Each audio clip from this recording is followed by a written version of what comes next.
Racist cop shaves a young black man's head for fun without knowing that his father was the president. If you're new to this channel, I invite you to click the like button and subscribe to the channel so you don't miss any amazing news stories here. It was the Bronx, where the struggle for survival met the search for dreams. Nathan, an 18-year-old with dark skin and an innocent smile, stood out in the bustle of the neighborhood. Skateboarding was his outlet, his silent protest against the daily challenges. Nathan, born and raised in the Bronx, knew the rules and dangers of the streets, which were his home. Nathan was known for his dreadlocks, which swayed as he performed tricks. His hair represented more than a style. It was a symbol of his history and roots. He started growing them years ago, inspired by his father Jeremy, who taught him the importance of maintaining culture and pride, even in the face of hardship. Life in the Bronx had its particularities.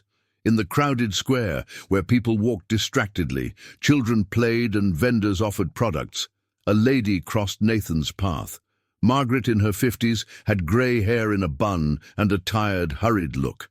She was carrying a heavy bag, possibly full of groceries. For Margaret, it was just another day. However, everything was about to change. Nathan was speeding when a dog appeared in front of him. He tried to swerve, moving his body to the side and tilting his skateboard. The swerve avoided the animal, but destabilized his trajectory. Before he could react, he collided with Margaret. The effect was sudden and intense. Margaret overbalanced. Her bag slipped off her shoulder, and she fell to the ground with a thud. Nathan stopped his skateboard and walked over to her.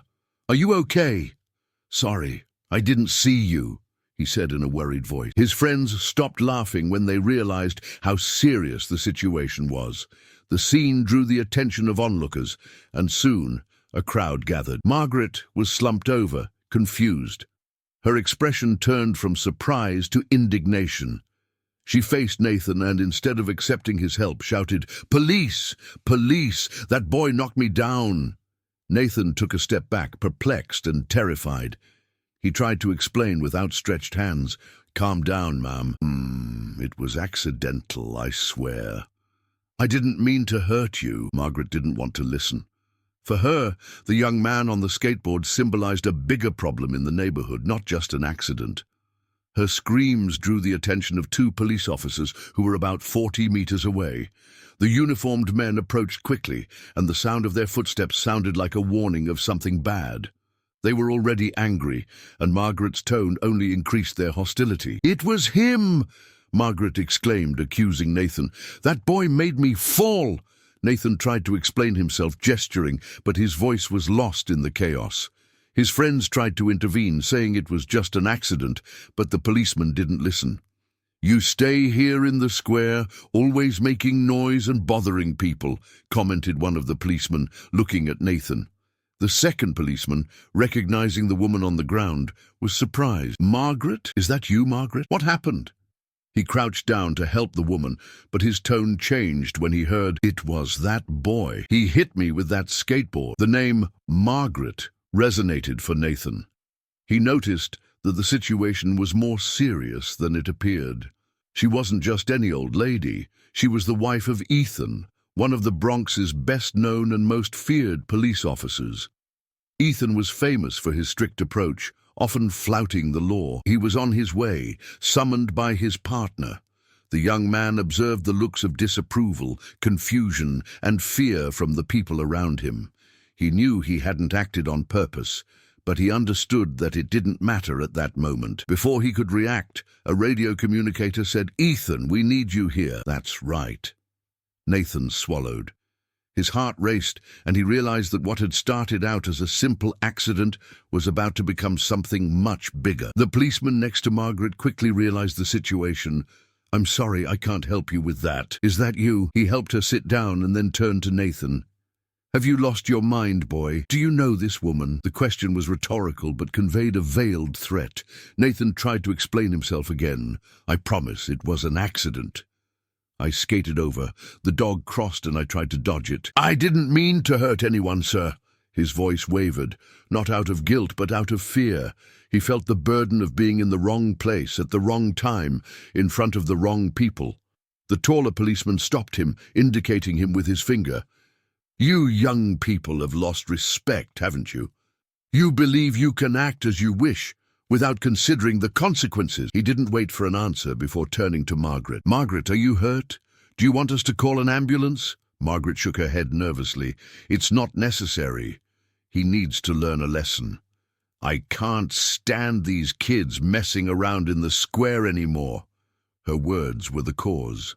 The tall policeman snorted, turned to his partner and said something inaudible to Nathan. He understood the message when his partner raised the radio and said, "Ethan, your wife had a problem in the square. Come now." Nathan stopped.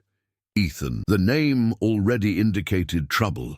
He had heard reports about the policeman Ethan, his reputation for being brutal, his disdain for young people like himself, and his way of demanding what he called respect. Nathan observed the crowd around him, looking for support, but found only curious and fearful looks. No one wanted to intervene. Nathan's friends, who were trying to reason with the policeman, also fell silent. The name Ethan made it clear that the situation was getting out of hand. One friend commented, "This isn't right. We need to act," but no one was sure what to do. Confronting the police was not feasible, not in that place, not in that way. Nathan repeated, "Gentlemen, I didn't mean to. It was an accident, I swear." The look he received was cold and empty. For the policeman, the explanation no longer mattered. He was no longer a young man looking for an apology. He was a symbol to be eliminated, a constant problem that required a lesson. He listened. Firm footsteps of heavy boots on the asphalt, and a deep voice echoed, "What happened here?" It was Ethan. He came from a distance, with the attitude of someone who had already decided the ending before hearing the details. When he saw Margaret on the ground and Nathan next to her, his expression changed immediately. "Margaret!" He knelt down next to his wife and took her hand. "Are you okay? Who did this to you?" The caress was brief. When Margaret indicated Nathan, Ethan stood up and adjusted his gun belt threateningly. He approached Nathan, standing so close that the young man could smell tobacco on his breath. "Are you crazy, kid? Eliminate my wife," Ethan cried out. His voice echoed through the square like thunder, making everyone recoil. He didn't wait for an answer. He pushed Nathan, causing him to fall. "You think you can do whatever you want, right? I'll show you that it doesn't work like that." The crowd watched in silence, horrified and helpless. Nathan's friends stepped forward, but were soon stopped by another policeman. "You'd better stay out of this, or you'll follow him." Nathan's friends looked at each other worriedly. They knew Ethan. Everyone in the neighborhood knew. He was a remarkable person, but also controversial. His actions often went beyond the law, but few challenged him. He was known for his aggressive temper and for solving problems quickly and violently. With his wife involved, the situation seemed to get worse. Nathan found the courage to speak, although his voice was shaking. "Sir, I didn't know." "I'm sorry. I'm sorry. It was an accident. I promise." Ethan didn't want to listen. His attitude showed that Nathan didn't matter to him. What mattered was that someone would take responsibility, and that person was standing in front of you. "An incident?" Ethan repeated, almost laughing, but his laugh was cold and dull. He moved closer to Nathan, their faces almost touching. "Let me explain something to you, kid. In this neighborhood, I'm in charge. No matter what you say or do, you're already in trouble." Margaret observed the attentive crowd around her. She seemed to want to reassert her role, making sure everyone knew who she was. "I'm tired of the mess in the square," she said, echoing. "Those kids think they can act as they please, like it's their backyard. Today, they're going to learn that they can't." Nathan noticed the use of "they." It wasn't just him, it was what he symbolized. A young black man in the Bronx, where freedom seemed guarded. Margaret's anger went beyond the accident. It was about the group of skaters, the laughter, the music, and the space they occupied. It was something greater, something Nathan could not control. The square, once a refuge, was now the scene of humiliation. Margaret's presence, linked to Ethan, made the moment uncontrollable. Nathan was facing an accident. He was facing power, privilege, and prejudice in a single event. The phrase that defined his fate that afternoon came to him. Margaret with a firm voice and a determined look, pointed at Nathan and said, "Teach him a lesson, Ethan. Make it clear that this place is not ownerless." The words were the fuse. Ethan, on the verge of exploding, now had the justification he needed. He wouldn't act like a policeman at that moment. He would act as a man whose authority and that of his wife had been questioned. Nathan felt the weight of the situation like a sledgehammer. He realized that he was alone and that no matter what he did, his fate was already sealed. All this happened because Margaret was not just a woman on the ground. She started something bigger. "Do you think you can do whatever you want, boy?" Ethan asked in a low but threatening voice. He didn't expect an answer. It wasn't a dialogue, it was a control speech. Nathan tried to justify himself again, his voice shaking. "Sir, I promise it was an accident. I didn't mean to hurt anyone." Before he could finish, Ethan lunged forward and pushed him harder, causing him to stumble and fall over. Nathan's friends tried to defend him, but Ethan's gaze and the policeman's warning paralyzed them. "Stay out, or you'll end up like him," Ethan's partner said bluntly. What happened next seemed unreal, almost like a nightmare that Nathan couldn't wake up from. Ethan looked at Margaret, who flashed a triumphant smile, and then turned to the boy on the floor, his gaze fixed on Nathan's long dreadlocks, which moved with the wind as he skated. For Nathan, his hair represented his identity, his roots, and the pride he took in himself. "Those dreadlocks," Ethan commented, smiling cruelly. "You think you're too much with them. Maybe it's time to sort it out." His voice was casual, but his intent was sharp. Nathan's eyes widened, anticipating what was coming next. He tried to get up, but Ethan pressed his shoulder and brutally knocked him down. "Shut up, kid. That's to let you know that I'm in charge in the Bronx." Nathan's eyes filled with tears. It was indignation and impotence, a pain more intense than any wound. He wanted to fight, scream and run, but he knew that any movement could worsen his condition. In front of everyone, Ethan reached for the hair clippers on his belt, as if he had been waiting for this moment. The crowd fell silent. Some people turned away, unable to look at the scene. Others, paralyzed with fear, remained silent, watching a grotesque spectacle. Nathan's friends started whispering. One tried to advance, but was restrained by the others. "Don't do that. They'll get you too," said one, almost pleading. Ethan crouched down next to Nathan, holding his shoulder with one hand and turning on the cutter with the other. The hum of the machine was a death sentence for the young man. Ethan began to shave Nathan's dreads without hesitation. Every strand of hair that fell out was a piece of his dignity being forcibly taken away. Nathan cried, tears streaming silently down his face. He didn't want to show weakness, but he couldn't help it. It wasn't just about his hair. It was about his identity. It was about being treated as inferior, about losing his identity in front of everyone. The noise of the machine, the cold metal on his head, and Ethan's gaze were unbearable. "Look," said Ethan, smiling sarcastically, holding up a dread as a trophy. "You're looking better now.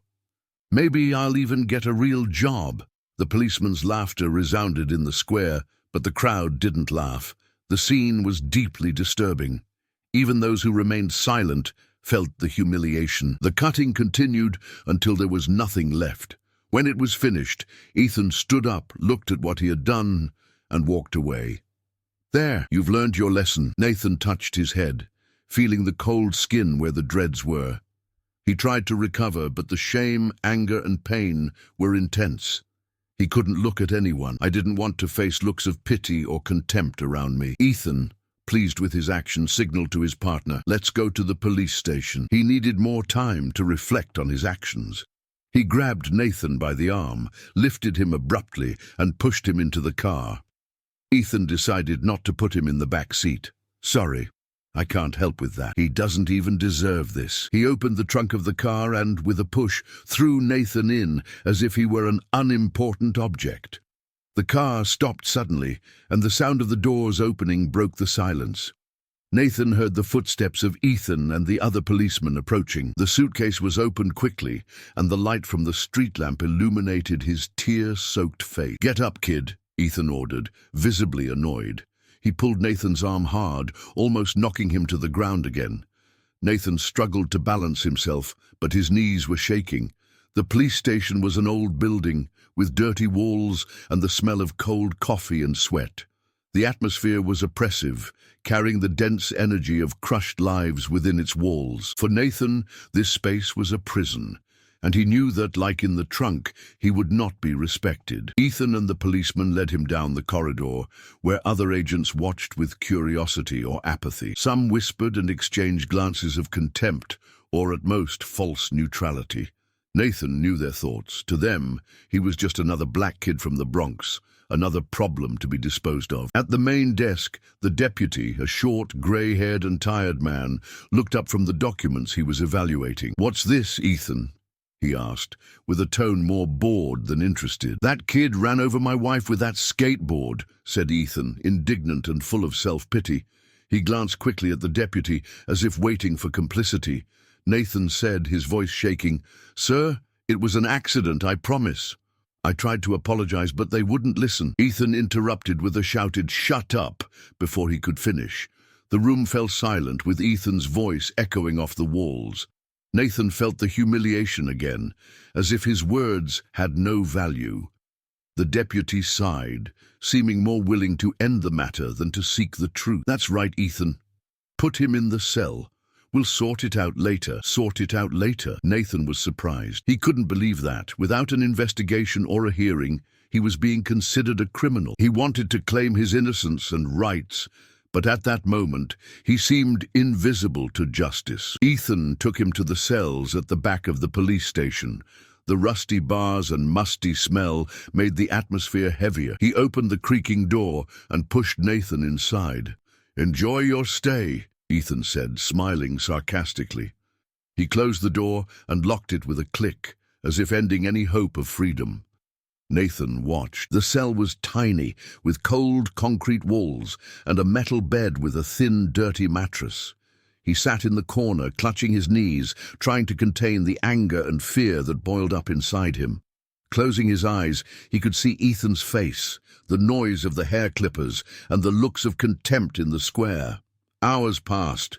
The police station was quiet, but Nathan remained awake, fighting off disturbing thoughts. He remembered his father, Jeremy, who always advised him to keep his head up, no matter what. "Does he know where I am? Will that help me?" he conjectured. This hope seemed distant, like a faint light at the end of a dark tunnel.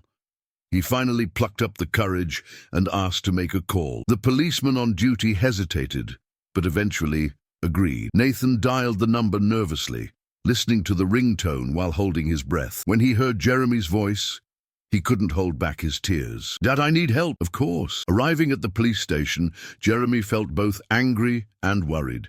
He knew a lot about that place. As Bronx Borough President, he had fought for years to create a decent environment for young black men like his son. The system, cruel and resistant, always found a way to stifle any progress. The police station was an old and deteriorated building with walls that seemed to tell stories of injustice and suffering. Jeremy entered with firm steps. His presence, with his imposing posture and impeccable suit, attracted every eye in the room. He was not just a father defending his son, but the county chairman determined not to accept excuses. At the counter, an indifferent policeman attended to him without enthusiasm. "How can I help you?" he asked, without looking away from a worn clipboard. Jeremy acted quickly. "I'm Jeremy. I'm Nathan's father, the boy you brought in last night. I want to see him now." The mention of Nathan and Jeremy's firmness surprised the policeman. He quickly identified who was in front of him. Jeremy was a respected and feared political leader in the Bronx. His reputation as a fair and ruthless man was well known. The officer asked for a moment and left through a side door. As he waited, Jeremy became aware of the pressure in the room. He saw the furtive glances of the officers and heard the whispers between them. The tension was evident. He understood that he was facing a system full of prejudice and abuse of power, but at that moment, his son was the only priority. After minutes that seemed eternal, the deputy arrived. A short man with grey hair and a tired appearance, he tried to show a worn-out authority. He approached Jeremy, smiling. "Mr. Jeremy, We were unaware that the boy was your son. We'll sort it out soon." Jeremy, calm, crossed his arms and replied coldly, "My son, you talk as if he's a problem to be solved. I want to understand what happened and why he was brought here." The deputy hesitated, searching for the right words. He knew that a mistake could be damaging, not just for him, but for the entire police station. There was an incident in the square. It caused an accident with a lady and— "An incident?" Jeremy interrupted, raising his voice. "My son was arrested for an accident. Did you treat him like a criminal?" The deputy tried to reassure the situation. It was a misunderstanding. "He's fine. We can release him when—" Before he could finish, Jeremy interrupted him with such intensity that he silenced the room. "I want to meet him now." The deputy signaled to a policeman who went to fetch Nathan. While he waited, Jeremy observed the surroundings and realized how serious the situation was. He knew that what had happened to his son was not unique. It was a reflection of a system that saw young black men as guilty before trial. It made him angry, but he controlled himself. Now was not the time to explode. When Nathan arrived, accompanied by a policeman, Jeremy felt the ground open up. His son was different. The boy with the dreadlocks and the defiant smile now had a shaved head and eyes swollen from crying.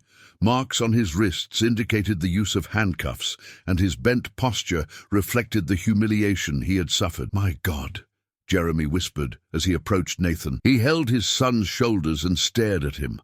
"What have they done to you, my son?" Nathan tried to speak but couldn't. He just moved his head, trying to hold back the tears. Jeremy turned to the deputy, his rage about to explode. "This cannot be accepted," he cried out. "They arrested my son for no reason. They shaved his head and humiliated him in public because of an accident. You don't know who you're dealing with." The policemen exchanged tense glances. Jeremy's name was important, and now they realized how serious the situation was. The deputy tried to explain himself, but Jeremy cut him off again. "I'll get my son out of here, and you'll hear from me soon enough. It won't stay that way. Son, listen, what happened to you was unfair.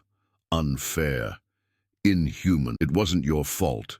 Yes, I understand. You're not to blame." Nathan didn't answer, but tears ran silently down his face. He didn't want to cry. He didn't want to show weakness, but he couldn't escape. Jeremy pressed even harder on his son's shoulder. "Nathan, you're strong. More powerful than them. I promise that from today that will change. They believe they can belittle anyone and abuse their power. They don't know who they're dealing with. They don't know our capabilities." Nathan looked at his father, noticing something in his eyes that went beyond anger or indignation. It was firmness, a flame that seemed to burn brighter than any injustice. Nathan felt for the first time a flame of hope. Jeremy returned home with the aim of turning his anger into action. He spent the evening reviewing documents, making calls, and drawing up a plan. This was what he did best. Leadership in the Bronx taught him that you have to build something lasting, rather than just reacting to injustice. The next day, he assembled his political team. It was a small but committed group of people who shared his vision of justice and equality. Jeremy began his speech when everyone was present. His voice was deep but strong. "What happened to my son is not an isolated case," he began, looking everyone in the room in the eye. "It's what happens every day to young black men in the Bronx. They are stopped, humiliated, and treated like criminals before they can defend themselves. I've spent my life trying to change that. But yesterday, I realized it's not enough." The days following Jeremy's decision were intense. He didn't sleep or eat, overwhelmed by indignation and purpose. For him, it wasn't just a bill. It was a symbol of resistance, defying a system that seemed destined to destroy young people like Nathan before offering them a chance. It was intimate. He knew that every word of the law would be a battle. Jeremy moved with the skill of an experienced politician. He knew he needed to form a strong network of allies before presenting his proposal for a vote. The law was clear. Any violent or discriminatory police action would be investigated by an independent commission. If abuse was proven, the officer would be expelled from the force without appeal. The proposal was audacious, and Jeremy was aware of it. The proposal generated an explosive reaction in the corridors of power. Community leaders supported Jeremy's initiative, seeing it as an opportunity to confront decades of oppression. Young people who identified with Nathan's story began to gather in support. On the other hand, Jeremy faced intense criticism. The police unions were the first to speak out against it. They claimed that the proposal attacked the police, putting them at risk and diminishing their authority. "How will we do our job under monitoring and threats of expulsion?" asked one representative in an interview. Jeremy answered decisively, "The police are not having their authority challenged. It's an abuse of power. It's discrimination. They hurt our community instead of protecting it. If it makes you uncomfortable, maybe you shouldn't wear a uniform." Those words resounded like thunder. Some politicians distanced themselves, fearing the consequences. Others joined him, recognizing the relevance of the moment. The debate escalated, both in politics and in the streets, cafes and social networks. The city seemed divided. While Jeremy battled behind the scenes, Nathan's story received increasing attention. Activists began to tell his story at events and campaigns. Nathan, initially reluctant, agreed to take part in meetings. Alongside his father, he recounted how it felt that day in the square to be humiliated and have his identity taken away with his dreads. "I don't want anyone to experience what I went through," he said in a firm, emotional voice. "They can cut your hair and put you in the trunk, but they can't change who you are. I'm more than that. We all are." The words of a boy who was still feeling the pain of what had happened had an impact on the community. Young people gathered in front of the town hall with placards calling for justice for Nathan and no to police violence. Jeremy watched the movements, and his determination grew. He knew he was accompanied. It was election day. The plenary was full, with politicians, community leaders, activists, and police watching every move.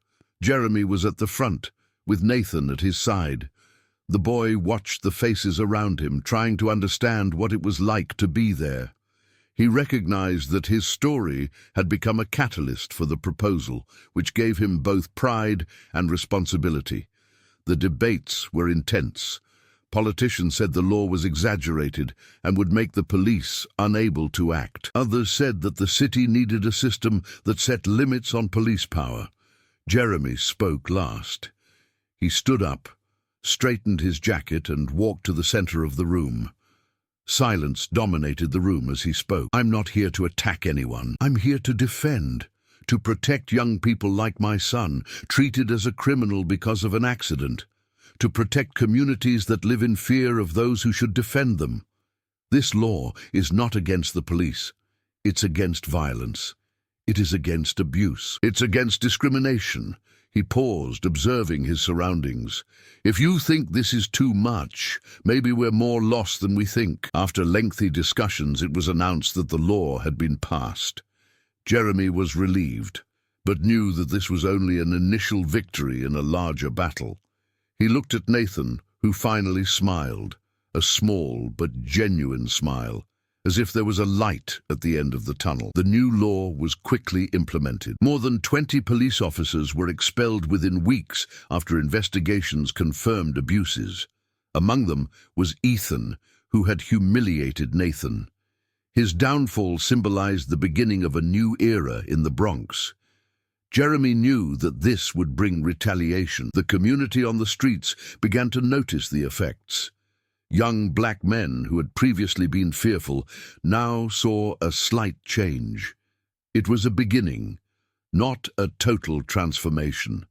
For Jeremy, it was what he needed, a beginning. Because, as he repeated every day, justice is not granted, it is earned. The news spread quickly. Jeremy's law wasn't just a document that was signed and kept. It was an attack on a system that functioned without question, indicating that the days of abuses of power were numbered. Ethan became a central symbol for those who sought justice and for those who saw the law as an attack on their right to unlimited authority. For Ethan, the expulsion was a painful humiliation. He who had seen himself as untouchable for years was now expelled from the corporation without formality. The uniform that hid his brutality was removed, revealing him. He was no longer Officer Ethan, feared in the Bronx. He thought he was just another man who had lost everything. The morning of the expulsion began normally, but the atmosphere in the police station was different. There was a tense silence, as if everyone was waiting for something to happen. Ethan entered in his usual manner, chest high and steps firm. He thought it was a farce, a political game that would soon be reversed. When he was called into the commandant's office, everything changed. The door closed, and the commander, who normally respected him, was serious. On the table there was an envelope next to the folded uniform and an insignia. The commander said, "Ethan, the decision has been made. You're out." The world seemed to freeze for an instant. Ethan felt his blood rise, the words resonating in his mind.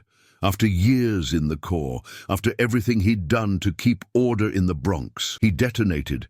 It is not possible to paraphrase this content, as it consists of a single word, and there is no additional information to reduce or rephrase. "You've got to be kidding. After all I've done for this city. I kept these streets safe while everyone was inert. Are you going to discard me like I'm garbage?" The commander stood still, not reacting to the outburst. He sighed, as if he had expected this reaction. "Ethan, I understand your anger, but the evidence is clear." The approach to the boy was exaggerated. That was unacceptable, and not for the first time. "You have a record." "Past!" Ethan shouted and stepped forward. "I did what was necessary. These boys have no respect for anyone. Are you going to blame me for doing my duty?" He had nothing to say. The commander just pointed to the envelope. "Everything is here. Don't make me send security to escort you." Ethan held the envelope so tightly that he almost tore the paper. He cast one last hateful glance at the commander. "You'll be sorry," he said, his voice low and threatening. Ethan didn't fall alone. Jeremy's law led to investigations that expelled more than 20 police officers for abuse of power, violence, or discrimination. Many were close to Ethan, sharing his uniform and a view that saw certain groups as problems to be controlled. The reaction was instantaneous. The officers didn't accept their expulsions quietly. For them, it was more than punishment. It was betrayal. They gathered in bars and homes, discussing the situation and fueling their anger. In all these conversations, one name always came up: Jeremy. "That was him, that bad politician who wants to drive us up the wall," said one of them. Another agreed. "He thinks he can change the rule. He doesn't know who we are." Ethan became the leader of the group. He rallied the expelled policemen with a plan, not just words. "Do you think you can stop us? Do you think you can throw us out and move on as if nothing had happened?" He stared into everyone's eyes, his voice strong with conviction. "We're not disposable. We'll give it to them." For Ethan, the fall was something intimate. He saw his expulsion as an injustice, not the result of his actions. His anger grew daily. He understood that the only way to get revenge was to attack the man who, in his opinion, had destroyed his life, Jeremy. His first action was to devise a plan. It wouldn't be retaliation on impulse. Ethan knew that Jeremy was strong, with allies and resources. It had to be organized and planned. He gathered the expelled police officers and mapped out the path to retaliation. "Jeremy believes he's won," he commented in one of the meetings, while the men around him listened carefully. "He doesn't know who he's up against. Let's make him pay for it. Let's start with what he loves most." While Ethan was plotting his revenge, the Bronx was already feeling the impacts of the new legislation. Young people who were afraid now take to the streets with confidence. Parents who feared for their children felt a sense of relief, however subtle. However, the tension had not disappeared completely. The fall of Ethan and his allies had created a power vacuum, and everyone knew it wouldn't end that way. Jeremy knew that the job was far from done. He continued to defend the law, ensuring that the changes were implemented. Deep down, he felt the pressure of the threat. He knew that men like Ethan didn't surrender easily. He was right. The weeks following the expulsion of Ethan and the police brought a sense of victory for Jeremy and his community. The new law was beginning to show results: independent investigations, fair expulsions, and fewer violent approaches. In the shadow of the transformation, Ethan's anger grew silently. Every day away from the corporation reminded him of what he had lost, and the blame had a name: Jeremy. For Ethan, everything became a quest for revenge. He wasn't just an angry ex-cop. He was now a man ready to do anything to destroy the man who brought him down. The plan took shape one hot night, in a discreet bar in a Bronx alley. Ethan and the other ousted cops were sitting together at a table, their expressions grim and their gazes full of hatred. The room was filled with cigarette smoke and bitter whispers. Ethan presented his idea in a cold, calculated voice. "To make Jeremy pay, we must attack what matters most to him," said Ethan, watching the faces at the table. "We all know who that is." A silence passed through the room as the others absorbed the words. The proposal was audacious and risky. They had put aside violent approaches and intimidation. Now they were talking about kidnapping Nathan. It was the most effective way to pressure Jeremy to back down, repeal the law, and possibly resign as county chairman. The plan had been drawn up with impressive precision. Ethan knew he couldn't go wrong. He knew Jeremy and his family's habits, the places they frequented, Nathan's departure times, and the routes he preferred in the city. Every aspect was analyzed, and every flaw was exploited. On the evening selected, Nathan returned home after a meeting with friends. He began to resume his routine slowly, trying to overcome the trauma of what had happened weeks before. He was more cautious and aware of his surroundings. That evening, he relaxed because he felt safe in the familiarity of the neighborhood. Nathan saw a black car stopped on the sidewalk as he walked down a narrow, dark street. It was just another vehicle among many on the streets of the Bronx. He kept walking, but felt an inexplicable shiver run down his spine. As he tried to cross the street, everything happened in seconds. Two men in black emerged from the car, masks covering part of their faces. They moved quickly and precisely, like predators waiting for the right moment. Nathan felt a blow to the back of his head that stunned him, but didn't erase him. He tried to scream, but a thick cloth covered his mouth. His arms were pinned down, and in a moment he was pulled into the car. The car drove off with the sharp sound of tires on asphalt, leaving the eerie silence of the deserted street. Nathan was trapped in the back seat, distressed and confused. He didn't know these people or their destination, but deep down he had a suspicion. He felt the same fear as weeks ago when he had been humiliated. The terror returned intensely, and he knew he was dealing with something darker. After a few hours, Jeremy received the call. It was a cold, impersonal voice, but the words were clear as glass. "To see your son again, you will repeal the law. No police, no gimmicks. You have 48 hours. The message was accompanied by a deep silence. Jeremy remained motionless, with the phone to his ear, as if waiting to wake up from a nightmare. But he wasn't. He already knew that this was the retaliation he had feared all along. Now, the target was his son. Jeremy gathered his security team and political friends. He knew that giving in was the safest choice, but the most damaging. Repealing the law meant accepting defeat and giving up everything he had fought for.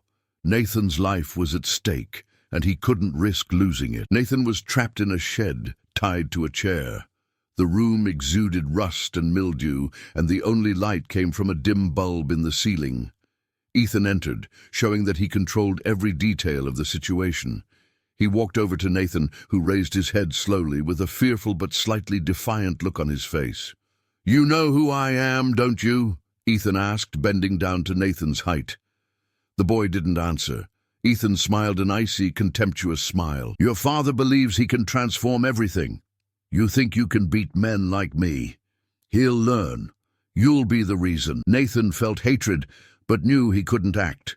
This wasn't the time. He needed strength and hope. As he left the shed, Ethan left him in silence, while Nathan focused on a single idea. His father would not abandon him. He knew that Jeremy would fight to the end, no matter what the difficulties. In the next room, Susan, his wife, had her head in her hands. Since the kidnapping, she had oscillated between silent weeping and despair, begging Jeremy to meet her demands. "Jeremy is our son. He's all we have. We have to save him. Please help him." Her words stung him like knives, each one penetrating further. He got up and approached Susan, kneeling down. "I'll save you," he said, holding her hands tightly. "I promise. Giving in to them doesn't save Nathan. It's giving away our future and his future." Susan looked up, her face wet with tears. "What if they murder him? How will we live with that? What's the next step?" Her voice was a whisper, full of fear. Jeremy didn't know the answer. He knew that there was no right answer and that any choice would have drastic consequences. He returned to the room and phoned his team. Within minutes, Clara, his advisor, and the security guards arrived. Clara rushed in with a notepad and the phone, while the security guards kept the doors locked and the house surrounded. "Jeremy," she said, "we have to decide now. The weather is adverse." Jeremy took a breath, looking at Clara. "What options are available?" he asked, his voice tired but firm. Clara hesitated before speaking. "If we annul the law, maybe they'll release Nathan. However, there are no guarantees. If they do, it will be seen as weakness. All our fighting so far will be useless. What's more, they could come back. They could do it again." "And if I don't capitulate?" Jeremy asked, even though he already knew the answer. "They'll push harder. Nathan is at their mercy. You can't predict how far they'll go." Jeremy ran his hands over his face, trying to clear his head. It was a difficult decision. Give up his principles or put his son's life at risk. He looked out of the window, observing the streets of the Bronx, where he had fought hard. He remembered the people who depended on him, and the young people who now walked with less fear because of the law he had passed. He knew that by repealing the law, it wouldn't just be Nathan who would lose. It would be a community. He thought of his son. Nathan had raised his son to be strong and to fight, but now he was alone and afraid in the hands of wicked men. He felt pain in his heart. Was this what being a leader meant? Sacrificing one's family for the common good? Clara noticed Jeremy's conflict and moved closer. "You're not alone, Jeremy. No matter what you decide, we're by your side. I know you'll choose the right one." These words reverberated in his mind. What's right? He knew that what benefited the community could be dangerous for his son. He knew that giving in to criminals meant compromising the future of many children. He couldn't live with that. He stood up. His eyes were tired and red, but his posture was firm, like someone who knew the weight of the decision. "I'm going to give in. For now," he said, surprising everyone. "I will inform you that I will repeal the law, but it will be for a limited time. We'll resume the fight when Nathan is safe." "I won't let them win," Clara agreed, understanding the seriousness of the choice. "That's right. Let's ensure his safety first. Then we'll plan the next step." Jeremy called the number Ethan had left. When he answered the call, the distorted voice spoke again. "Jeremy, have you decided?" He swallowed dryly, each word heavy as a stone. "I'm going to repeal the law. I want my son back. I need evidence that he's okay." We heard a pause in the call. The voice said, "You'll have proof." "Don't do anything, Jeremy. We're looking into it." As he hung up, Jeremy felt both relief and anger. He knew he was up against dangerous men, but that the battle wasn't over yet. He faced Clara and the security guards. "Pack it up. As soon as Nathan is safe, I want all the resources to arrest these men. You can't keep threatening our lives." However, Jeremy doesn't cancel the law. With Nathan free, the group was more determined to strike a final blow. Jeremy promised to repeal the law to save his son, but reinforced his position. This was enough to provoke the fury of Ethan and his men. In the evening, in a shed in the Bronx, the expelled cops met to plan their next move. The atmosphere was gloomy, with fluorescent lights flashing, reflecting the group's unstable state. Dangerous, fueled by anger and revenge. Ethan spoke in the center with an almost fanatical conviction. "Jeremy thinks he can outsmart us and get away with it," he began, his voice deep. He observed those present, making sure they were as determined as he was. "He belittled us, He took everything from us. Now he believes he can impose this law and destroy us for good." The other men agreed, some muttering, while others pounded their fists on the table in frustration. Ethan said, "He forgets who we are. We were the strength of the city. We controlled these streets. Now it's time to show him the consequences of messing with the wrong men." The plan was simple and violent. Kidnap Jeremy. Ethan wanted not only to hit the political figure, but to destroy the man, shake his resolve, and expose his vulnerability. He wanted to show that Jeremy wasn't invulnerable and that even the Bronx mayor could be deposed. That night, Jeremy was working at home when the ousted cops began their plan. They monitored the security guards at the house, analyzed their routines, and waited for the right moment. At 2 in the morning, amid the silence of the neighborhood, the attack began. The security guards, although well-trained, had not anticipated the audacity of the attack. Ethan and his men wore masks to hide their identities, but the violence of their actions revealed who they were. They took out the security guards one by one, showing the precision of their police training. When they found Jeremy, he was alone in his office, the sound of the knock on the door giving him a late warning. 2 men burst into the office, and before he could react, he was bound and gagged. Jeremy struggled, but knew he was at a disadvantage. His mind was racing, trying to understand the situation, and more importantly, how to escape from it. As he was pulled out, he noticed the security guards pinned to the ground, unable to help him. Jeremy was put into the trunk of a car and driven away. The road seemed endless, every ripple in the asphalt increasing his helplessness. He didn't know where he was going, but he was sure it wasn't going to be good. When he stopped, the car opened and he was thrown onto the dirt floor. The cold night air surrounded him, and he realized that he was in an isolated place, like a desert or an abandoned rural area. Ethan appeared, his face masked, but his eyes showed who he was. "So we're here, Jeremy," said Ethan almost calmly, as in a normal conversation. "You thought you could play with us, take everything and still be seen as a hero. Now you're here on the ground, just like those you sacrificed." Jeremy didn't reply. He knew that any word could be used against him. His mind searched for a plan, a way out of the situation. Ethan knelt down next to him, so close that Jeremy could feel his breath. "I'll be direct. You have 2 alternatives. Cancel the law and leave your post, or you'll never see your home again. You won't see your family anymore." Jeremy didn't give in immediately, despite the clear threat. He stared at Ethan, sensing not just anger, but the desperation of someone who has lost everything.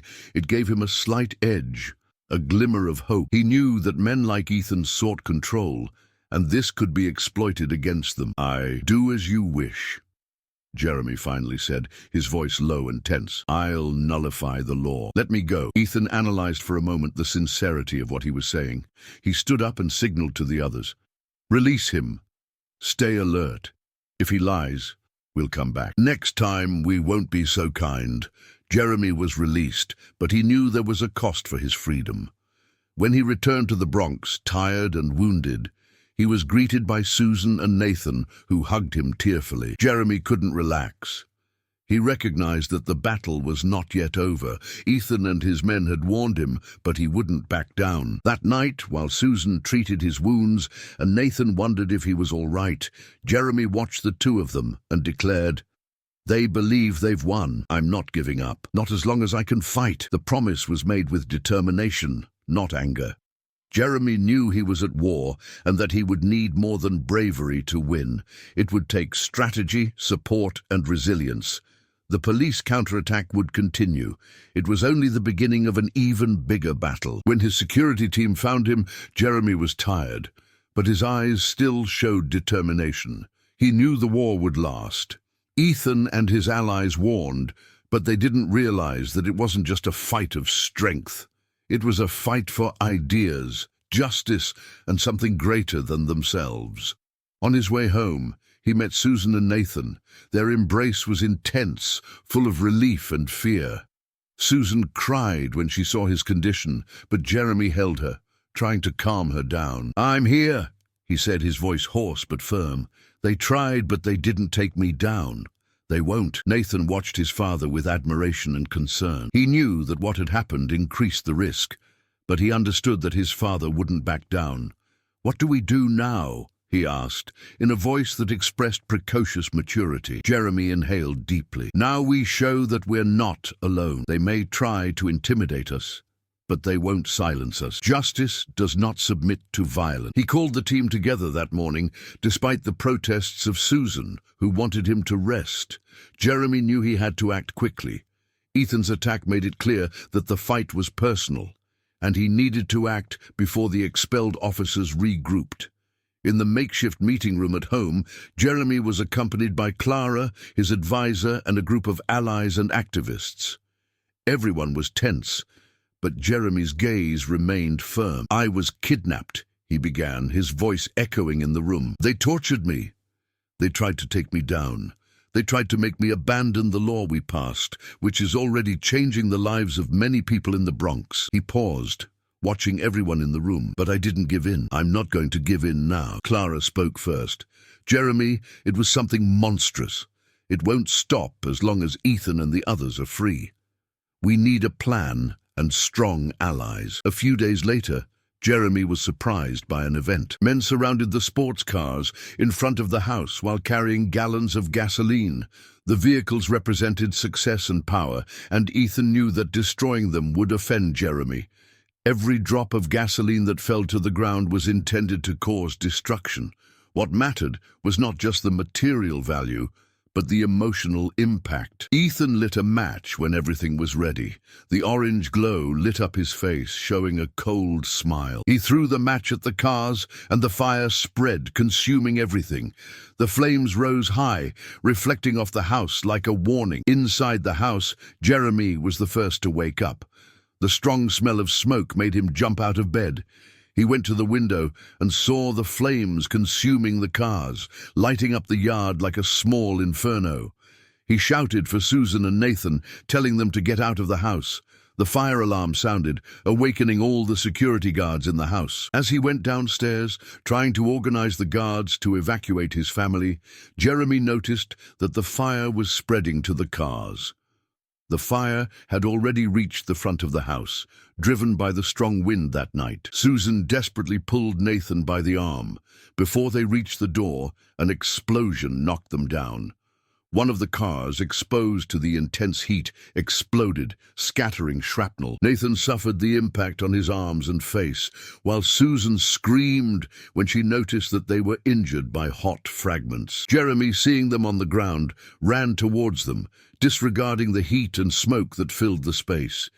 He lifted them up, adrenaline overcoming pain and tiredness. "Let's get out of here," he called, pulling them towards the side exit. The security guards were unable to stop the fire, despite their best efforts. The flames were quickly consuming everything. Jeremy was aware that the house was lost. Everything he had built and the memories he had experienced there were disintegrating in front of him. At that moment, nothing mattered. What mattered was the family's safety. The fire department arrived soon after, their sirens breaking the silence of the night. Uniformed men and women worked hard to put out the fire, but by the time the flames were extinguished, it was too late. Jeremy's house was destroyed. The cars were just burnt-out carcasses, and the house he had built was smoldering rubble. Jeremy, holding Susan and Nathan, observed the destruction with sadness. Susan had burns on her arms and Nathan had wounds on his face. Jeremy knew that the emotional scars of the attack would be deeper than the physical marks. He felt a tightness in his throat as he remembered the terror they had faced because of him. When the police arrived to investigate, Jeremy observed the wreckage and the officers asking quick questions. He knew the fire wasn't just vandalism, it was a warlike statement. Ethan didn't just want to destroy him, he wanted to break him emotionally, proving that even his home wasn't safe. Instead of giving in to fear, Jeremy felt something new rise up inside him. Anger.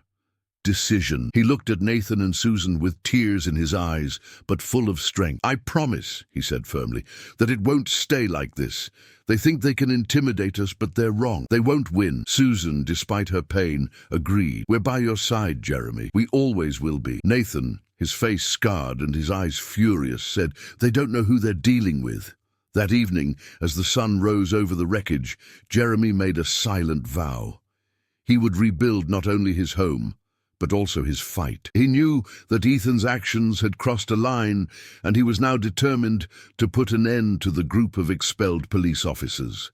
Not for revenge, but to prevent others from experiencing what his family had gone through. The fire had devastated his house, but not his resolve. Jeremy was stronger than ever. He knew that Ethan had made the biggest mistake of his life. Jeremy knew that to face the threat of Ethan and the expelled policemen, he couldn't rely solely on the local authorities. The police, steeped in silence and complicity, couldn't deal with former colleagues. Corruption was ingrained in the system, and he learned that relying only on conventional methods was a mistake. He was looking for something bigger and more decisive. Jeremy, in a makeshift office due to the destruction of his house, was analyzing the reports on the recent attacks and the risks to his family. His team was agitated. Clara, his advisor, was tired but committed to finding a solution. "Jeremy, our current security is inadequate. You've proved that you can overcome any obstacle."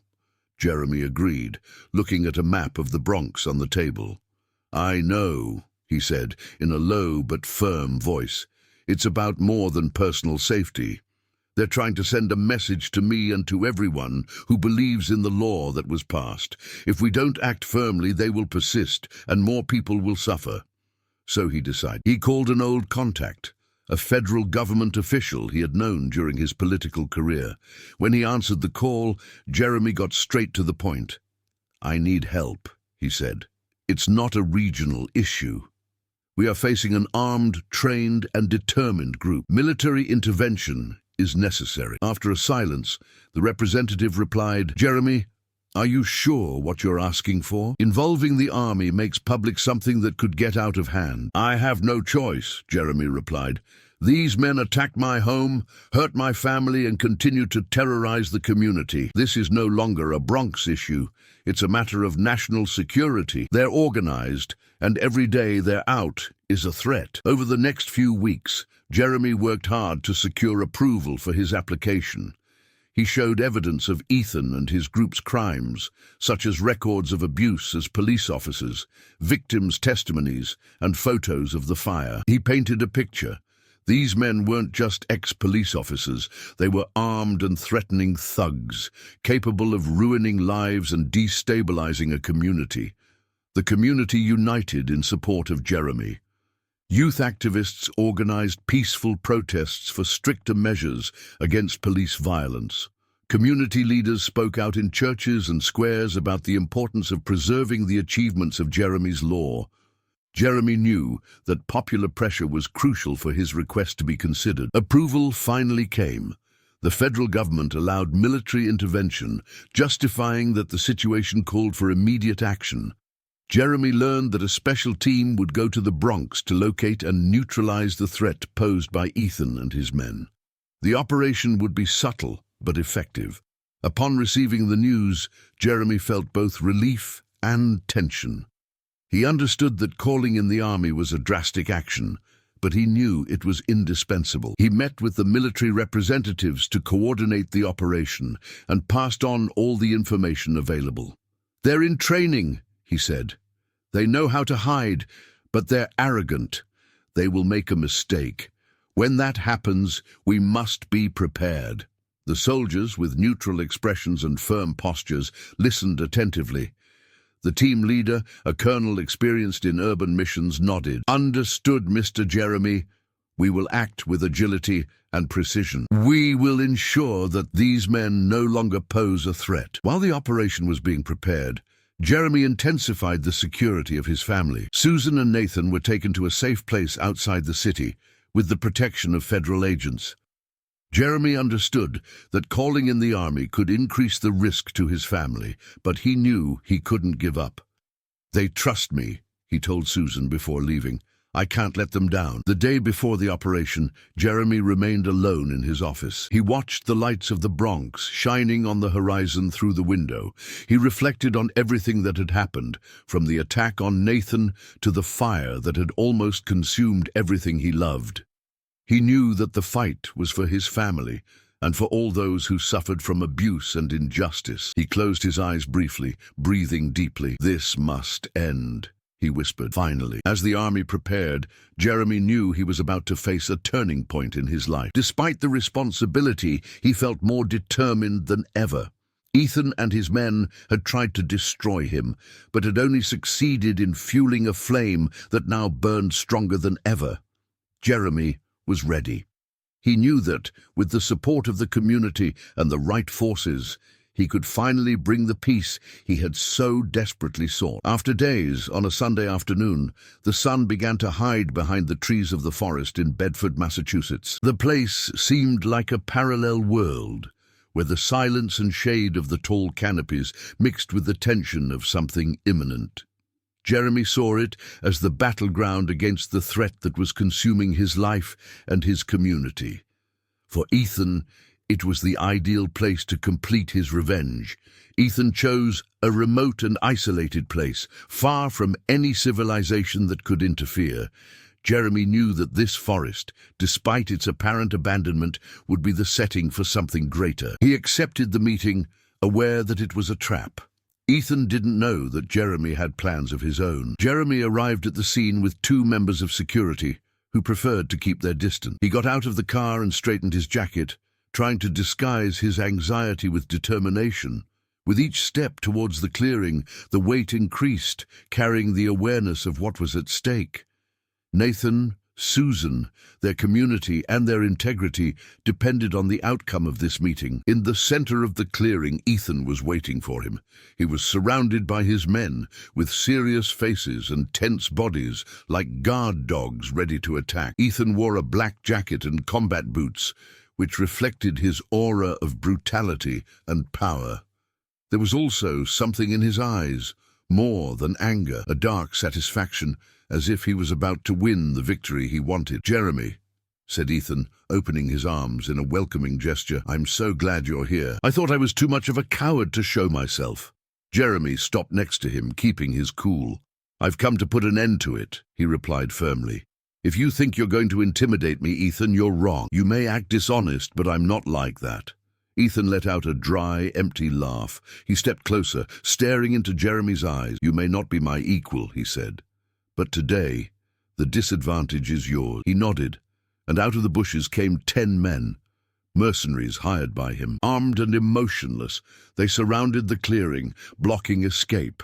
Jeremy took a deep breath to control himself.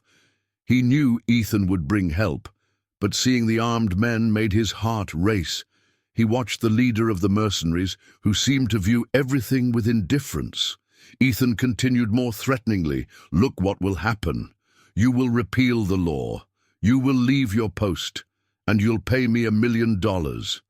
If you do that, maybe I'll let you out alive." Jeremy remained calm, despite his inner turmoil. He knew that giving in meant losing his fight and betraying those who believed in him. He faced Ethan and said coldly, "You're asking too much, Ethan, but I think you've forgotten something." Ethan made an expression of confusion. "I forgot. What's this about?"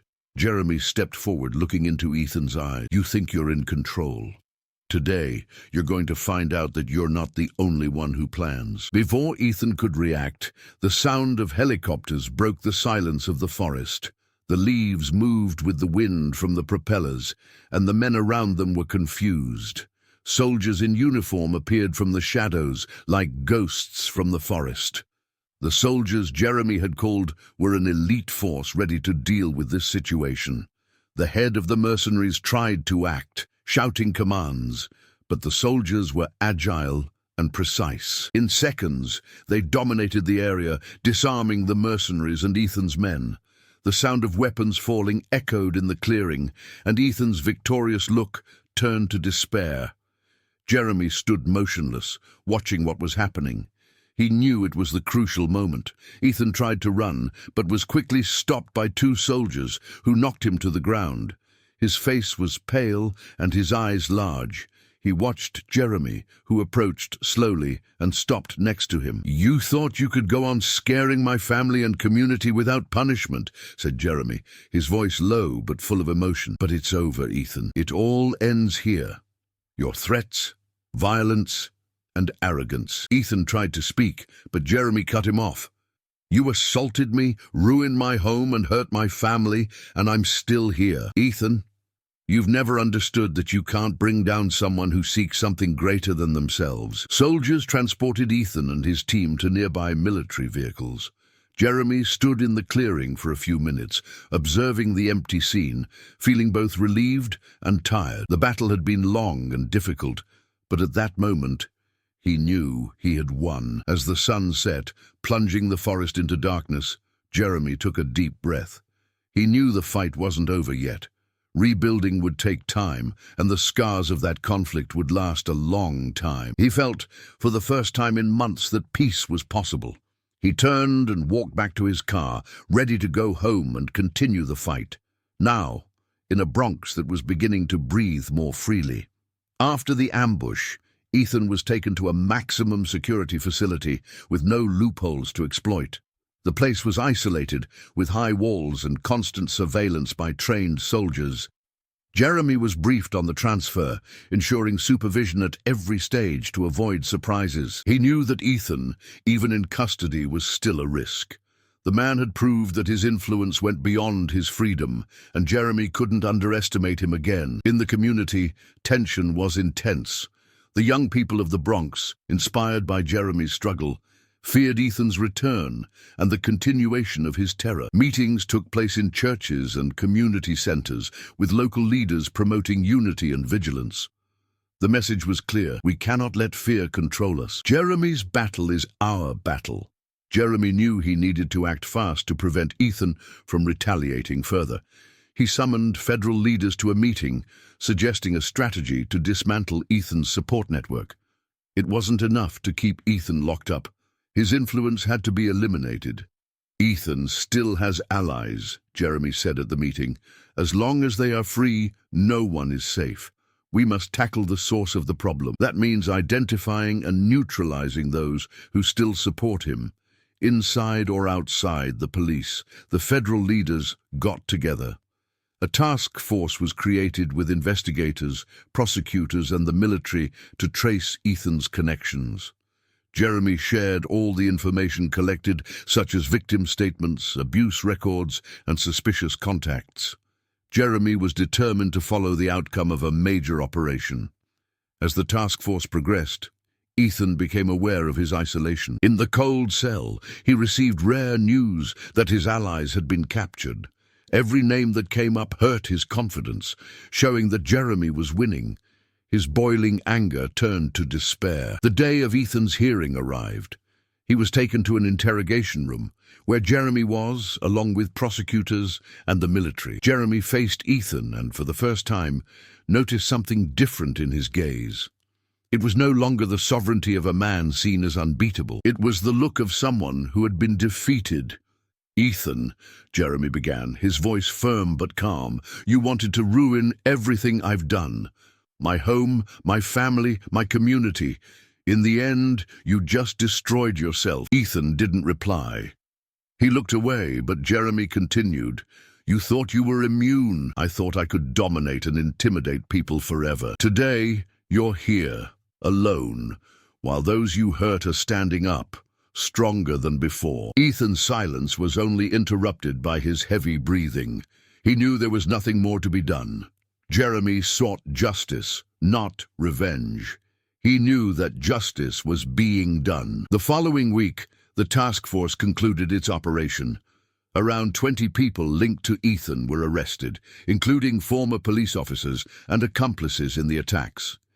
Ethan's support network was shattered, and his influence was gone. Jeremy, in a speech, celebrated the victory with his community. He expressed gratitude for the support and reaffirmed his commitment to justice. "Ethan wanted to separate us and silence us," he said, his voice resonating in the packed square. "He belittled our strength and unity. Today, we have proven that, united, we are stronger than any threat. Today the Bronx is freer. This is just the beginning. The crowd cheered and shouted Jeremy's name. Young people held signs that read, "Justice prevailed," and "Jeremy, our hero." It was a moment of celebration and reflection. The struggle had been difficult, but that day they could finally breathe a sigh of relief. Jeremy saw Nathan and Susan in the front row and felt a wave of emotion. Everything he had faced, loss, pain, sacrifice, was worth it. His family was protected, his community more united, and he demonstrated that justice could win, even in the face of evil forces. "I thank you for this honor," he began, his voice firm and emotional. "I want you to know that this medal is not just mine. It's for everyone. To every person who fought with me, and to every young person who stood up to violence and abuse. To every family who trusted that the Bronx could get better." He paused, observing the faces in the crowd. "The struggle was hard. My family has struggled. My community has struggled. I know that many of you have scars. We are here today to show that justice is possible. When we are united, we are stronger than any threat." Jeremy received shouts and applause, but continued, "I want you all to know that this victory is not the end. It's the beginning. There is a lot of work ahead. We must ensure that the law passed is complied with, that the community is protected, and that no one else faces our difficulties." He saw Nathan and Susan, who were looking at him crying. "I thank my family. Susan, my strength in difficult time. Thank you, Nathan, for teaching me to fight for what is right, even in difficulties." The crowd applauded again, and Jeremy smiled. It was a smile of relief, pride, and hope. He understood that this moment was just a pause in a larger journey, but also a mark, a reminder of what they had achieved. After the ceremony, Jeremy spent hours saying hello, listening to stories and receiving hugs. Young people found him crying and said that he had given them hope. Parents thanked him for defending their children. Jeremy realized that every word and gesture was a reminder that his fight had been worth it. That evening at sunset in the Bronx, Jeremy was at home with his family at the table. Susan, smiling reassuringly, said, "You made history today." Jeremy shook his head, looking at her and Nathan. "We made history. That's just the beginning." One of the first projects was to create a community center in the Bronx. The building, once a disused police station, has become a vibrant place for young people to take part in sporting, artistic, and educational activities. Rooms were set aside for teaching professional skills and vocational guidance. Nathan, inspired by his father's career, became a volunteer at the center, organizing skateboarding classes for young people. For Jeremy, seeing Nathan take the lead was one of the greatest rewards of his battle. He understood that his actions influenced not only his political career, but also the example for his son and other young people. Nathan, who once bore scars of humiliation and fear, now walked confidently, determined to inspire others to stand up. The Bronx's transformation was gradual, not immediate. Victories began to emerge. Safer streets, young people graduating from high school, and families receiving support from community programs. The national media began to praise the Bronx as a symbol of resilience, with headlines like, "From chaos to hope, the Bronx reinvents itself." Jeremy was always there. He walked the streets, talking to residents and listening to their concerns. He understood that true power lay in connecting with people and making sure that no one felt neglected. "You are the essence of this place," he always said.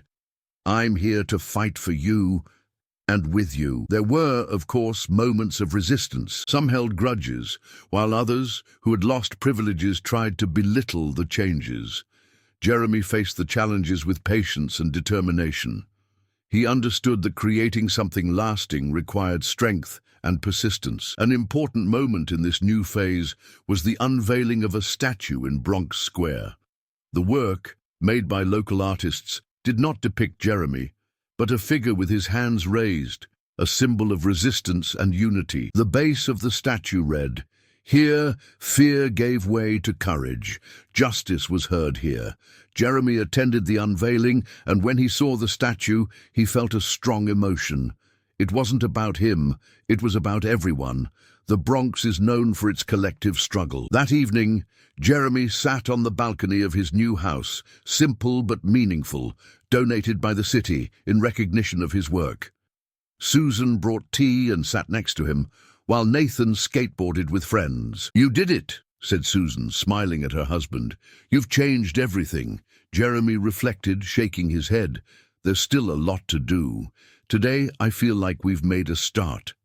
"It's more than I imagined." They sat in silence, watching Nathan and his friends laugh as they tried new maneuvers.